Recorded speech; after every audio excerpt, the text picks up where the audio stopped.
Good morning. I'd like to start this morning with a reading that E.B. White wrote about 60 years ago now. And it's titled Mrs. Wankus. The Newark police arrested a very interesting woman the other day, Mrs. Sophie Wankus. And she is now on probation after being arraigned as disorderly. Mrs. Wankus interests me because her, quote, disorderliness was simply her capacity to live a far more self-contained life than most of us can manage. The police complained that she was asleep in 2 empty cartons in a hallway. This was her preferred method of bedding down. All the clothes she possessed she had on, several layers of coats and sweaters.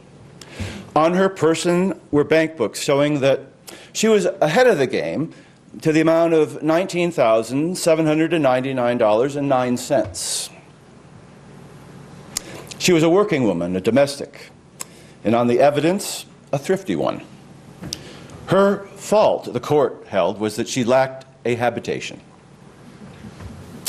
"Why didn't you rent a room?" asked the magistrate. But he should have added parenthetically, "and the coat hangers in the closet, and the cord that pulls the light, and the dish that holds the soap, and the mirror that conceals the cabinet where lives the aspirin that kills the pain." "Why didn't you rent a room? With the rug that collects the dirt, and the vacuum that sucks the dirt, and the man that fixes the vacuum, and the fringe that adorns the shade, that dims the lamp, and the desk that holds the bills for the installment of the television set that tells of war?" I feel that the magistrate oversimplified the question. Mrs. Wankus may be disorderly, but one pauses to wonder where the essential disorder really lives. All of us are instructed to seek hallways these days, except school children who are told to crawl under their desks. And it was in a hallway that they found Mrs. Wankus, all compact.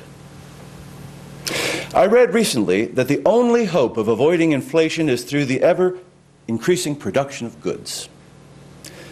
To me, this is a terrifying conception of social order, a theory of the good life through the accumulation of objects.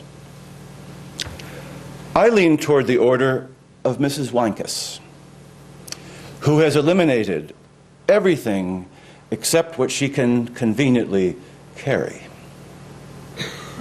whose financial position is solid. I salute a woman whose affairs are in such an excellent order in a world untidy beyond all belief.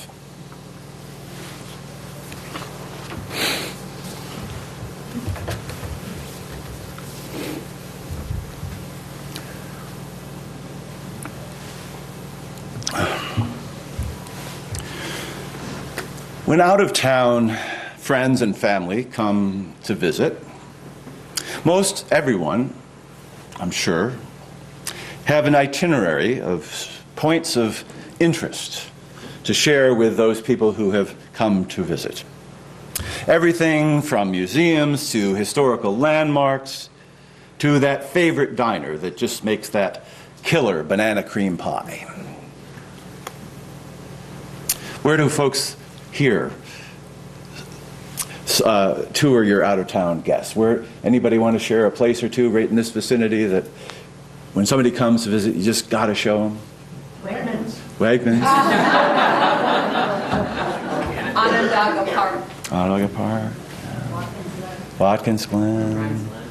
Okay, good. Well, I live, as some of you know, over in Syracuse, and have off and on for the better part of much of my life.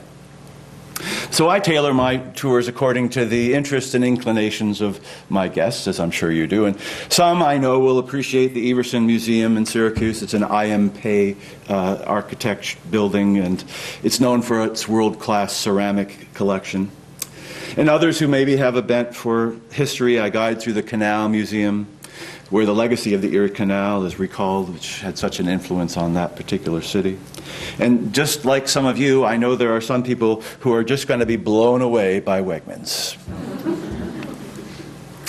But if time and weather allow, I have an unshakable, and the weather allows, and I have an unshakable trust in my guests' capacity for forgiveness.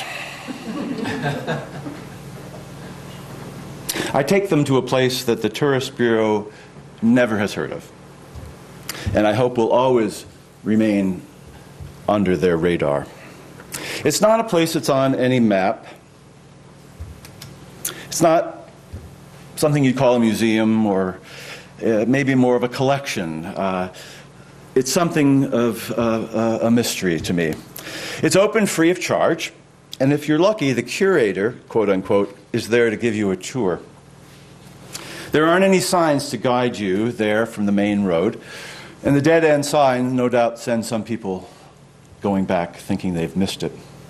I'm referring to a curiosity that's just a little bit north of Syracuse, just a little bit beyond Liverpool, that is an awfully easy place to miss. If you're passing by in a hurry, you're going to just think it's a junkyard, or maybe a sculpture garden. But upon entering the site, you come across a sign that tells you that you have arrived. The sign is carved into an old log up against the path, and it says, "Land of Broken Dreams." I went there one day at the urging of a friend who told me that her description was just not going to be sufficient, and I'll tell you, she was right. You approach this location, and if you're lucky, the proprietor will find his way out of his house, and he often does. His name is Bob, and he'll tell you everything you ever want to know about this place. He told me when I asked him where different things that were there had come from. He told me that since everyone throws everything away these days, what he had collected was easy to find. He told me that I could do the same thing if I had really wanted to. Little did he know from, if you looked in my garage, I don't really require any encouragement to collect all kinds of stuff. Bob himself made his living pumping septic tanks, which has to be somewhat on the low end of the creative scale in most jobs. Yet when you walk through his land of broken dreams, it tells you that his imagination and creativity and vision is always at work. Because there's really, I wish I had a way to project images of this place. So I'll just try to use words to draw a picture. Because that's the only way you're really going to grasp what I'm getting at. In this place, which is sort of overgrown, from the trees and branches and poles and ropes, there are hundreds of things that are catching the wind. Old propellers and flags and whirligigs and those old LP records with a string through them that just are catching every breeze that went by. And on the ground and nailed to trees and inside little shrines in a hole in a tree, propped in chairs or stairs that are left that go nowhere, are statues and lamps and clocks and stuffed animals and typewriters and exercise equipment and flower pots and birdhouses and nativity figures and plastic flowers and toys and hubcaps and just about everything you could ever imagine. There are live doves that sort of live there as well. 3 peacocks and a few mandrake ducks wandering around. A squirrel in a cage, and that, my friends, just scratches the surface. There are some who would look probably at Bob's endeavor and be certain that this had to be the work of a certifiable nut. But I don't think so. Crazy people are a lot more plentiful than Bob. When you meet an eccentric, you know somehow that their relationship with the world is actually one of health, and that their relationship with their inner self is one of peace. Now, it may be unconventional. It's not necessarily a life that either you or I would choose. It might be, like some of you are thinking, bizarre, as in Bob's particular situation. The eccentric knows all that, knows what we think, but is undeterred, resilient, as it were. Bob's been doing this, he told me, since he got out of the service in 1946. He's been married to his wife, and she has a hobby which is raising primroses, about as opposite as his as could be. They raised a family, and he worked day to day at a job that probably none of us would want to have. And he told me about the people who had come ready to visit the land of broken dreams. And he said that usually he was prepared that most of them had come to actually make fun of it, to laugh. But they ended up, he said, almost to a person, coming back a day or two later to bring things from their own houses that they thought might go well in the land of broken dreams. But he told me that he usually prefers only to include things that he himself has found. So that was a discouragement to me to go home and bring some of my own collection.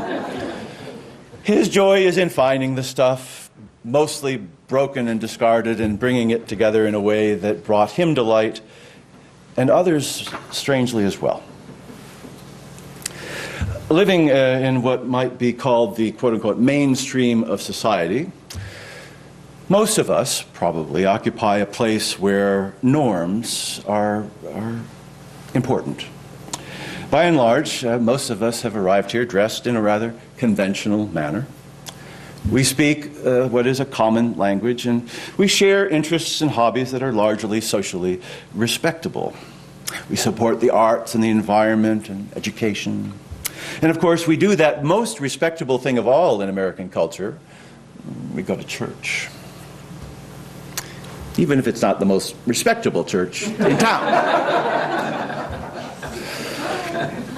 I kid.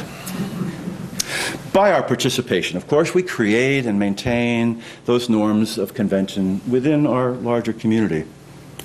And that's just sort of what we find ourselves on a track of doing.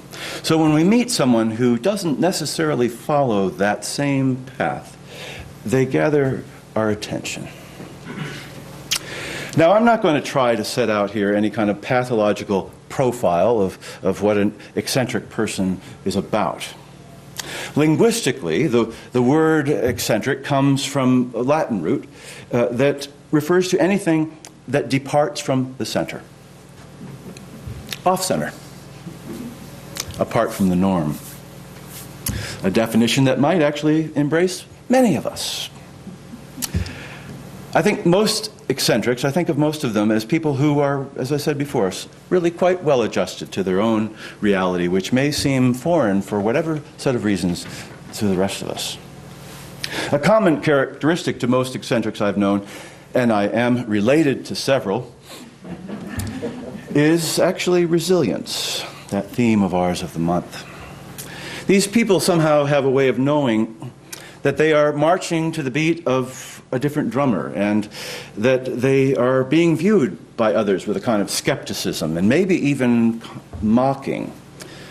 But they don't feel any pressure to move back to the center, so to speak. Somehow they manage bravely to hold their ground, accepting the price even of being judged, and hold their course, being guided by their own North Star. There was an extensive study that was done a number of years ago. Of course, we have to study everything. By a couple of British neuropsychologists who came up with a list of a number of characteristics that are prevalent amongst people that they considered eccentrics. Among the kind of characteristics were everything from the obvious, which is the fact of nonconformity, to the unexpected. Most eccentrics are bad spellers.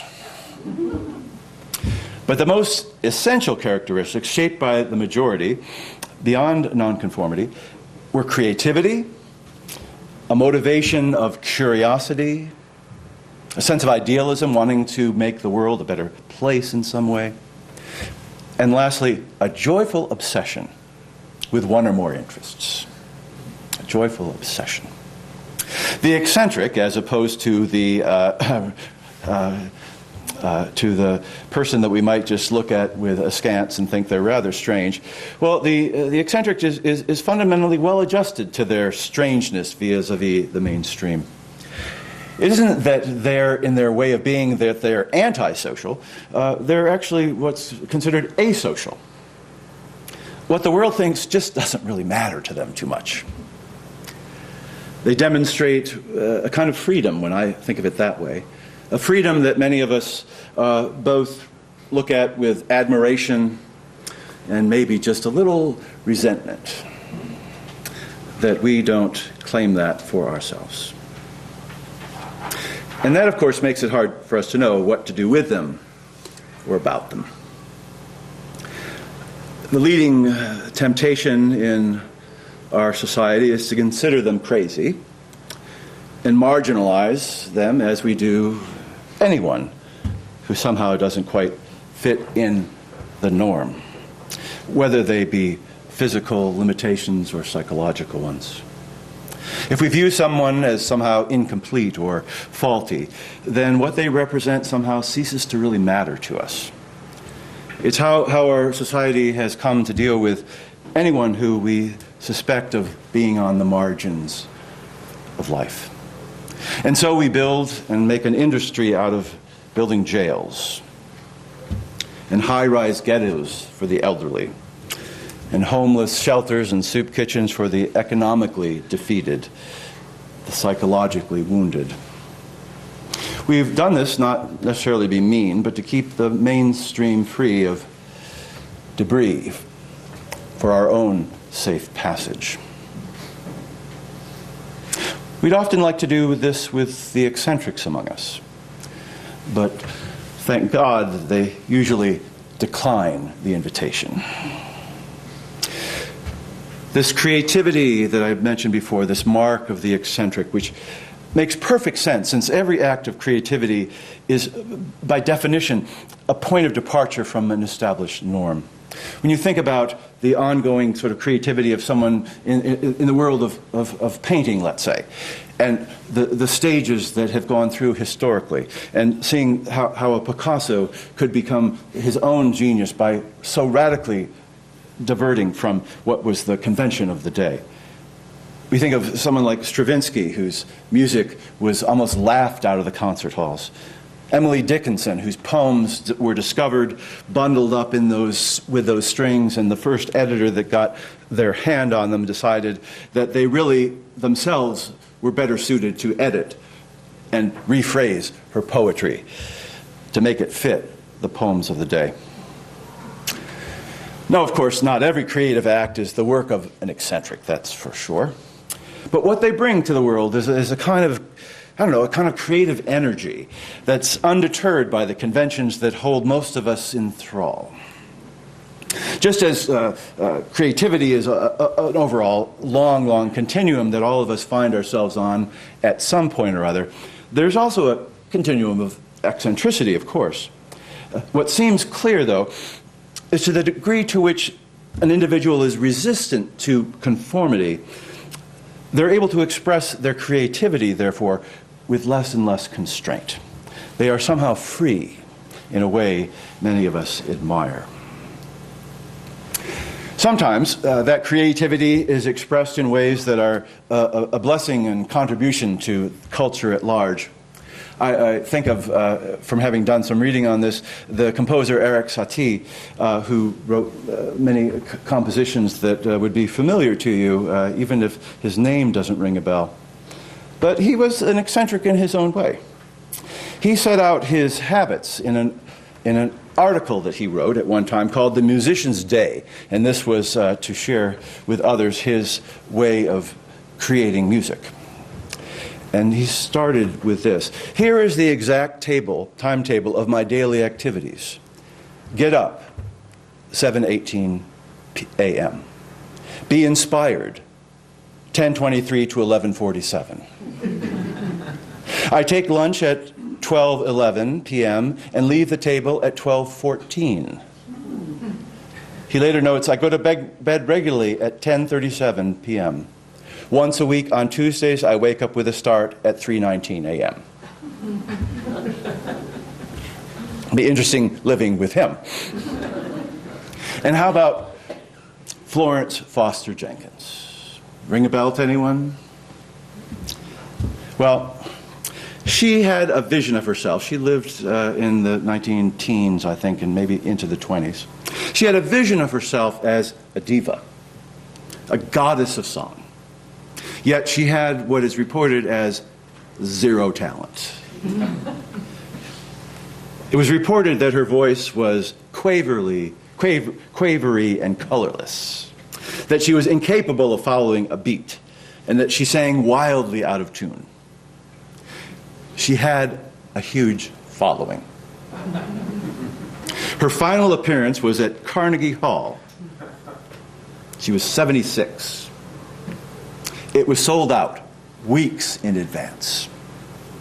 And shortly before her death, she said, "Some people say I cannot sing, but no one can say I did not sing."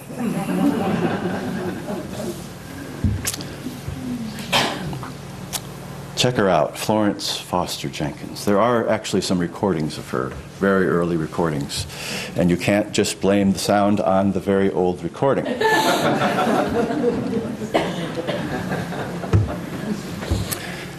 Of course, an eccentric like Satie left behind a concrete legacy of compositions because of his own eccentric creativity.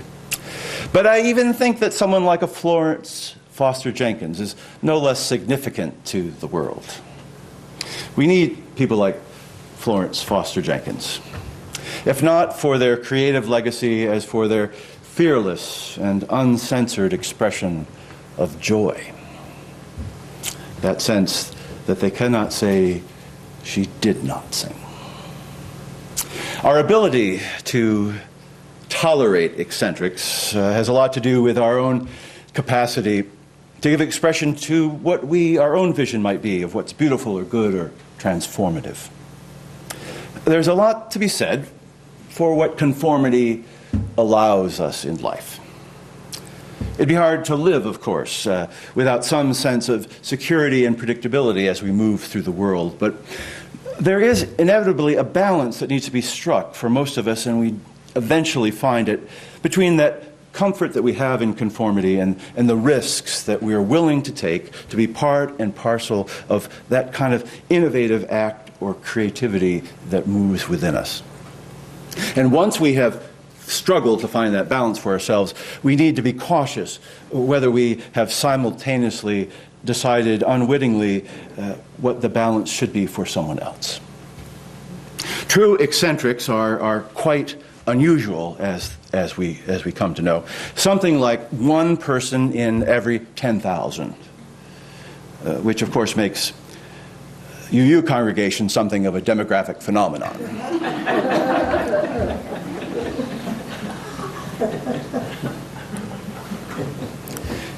And my guess is that the true eccentric will probably become more unusual, at least less noticeable among us if present trends toward conformity continue to define things like how the arts are funded, or how literature and news is censored, how we decide to teach children in school, how political dissent is treated.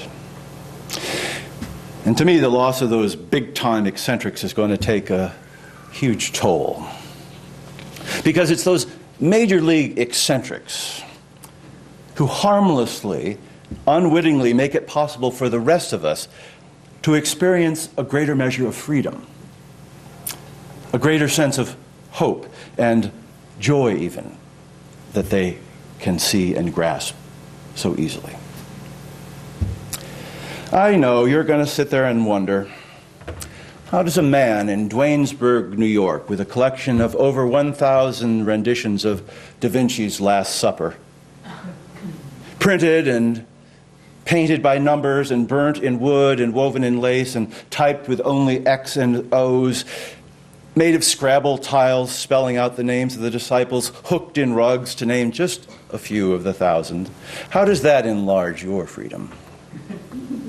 Or how is it that a chap in Minnesota who walks everywhere backwards deepens your capacity to hope. You may wonder how Bob's land of broken dreams, just north of Syracuse, might awaken your own capacity for happiness. I think it's a matter of what we choose for ourselves and what choices we allow ourselves to think of as acceptable and maybe even available to us. Eccentrics offer even the most conventional person choices they didn't know they had.